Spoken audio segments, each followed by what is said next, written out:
Ay, good afternoon. Dapat ba ang mga problema sa lokal ay kailangan ba ang national government ang lulutas? Bago ko pagpatuloy ang punto na yan ay salamat kay Senator Raffy Tulfo doon sa aksyon, doon sa mga kriminalidad na nangyari sa Road 10. Marami na raw mga pulis ngayon doon at inaasahan na ang krimen doon ay bababa. So anyway, ang masasabi ko lang kasi itong dumudulog kasi sa Senado kasi pinag-usapan yung kriminalidad na nangyari sa Road 10. Hindi lang naman itong instance na ito, marami ring ibang mga instances na national government ang mga gumagawa ng solusyon dito sa mga problema sa Metro Manila. Hindi ba pwede yung barangay muna o di kaya yung city government or MMDA?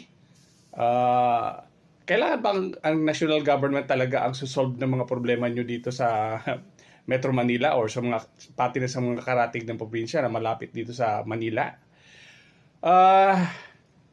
Kaya siguro yung may nagsabi na ang Mindanao or yung South ay medyo mas mababa ang development doon kaysa sa North. Kayo malapit kayo sa kaldero eh. Kaya mismo yung national government ang tumutulong sa inyo eh. Yung mga nasa South, malayo sa Kabiasnan. O hindi naman sa malayo sa Kabiasnan, malayo dito sa sentro ng gobyerno. Kaya medyo hindi kaagad-agad na ambunan ng kung ano-ano. Pero kagaya naman ng mga lugar, kagaya ng Cebu, kahit na wala naman ng national government, ay umaasenso naman. Oo. Kaya, yun, karamihan nga ng mga areas ay mas naunang na-develop dito sa North. Hindi kaysa yung sa South medyo nahuli. Pero, hayaan nyo, maabutan din kayo. Okay?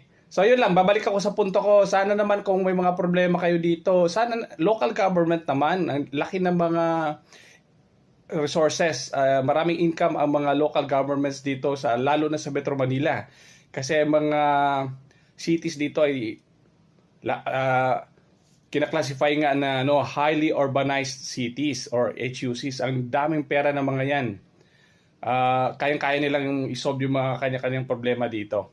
Kailangan lang nila mag-coordinate din na maayos. Okay? So yung national government, mag-focus na lang kayo sa mga national na mga bagay-bagay. Hindi na doon sa yung mga mismo yung mga imbornal ng diyan dito kung anong syudad dito kayo ang gumagawa.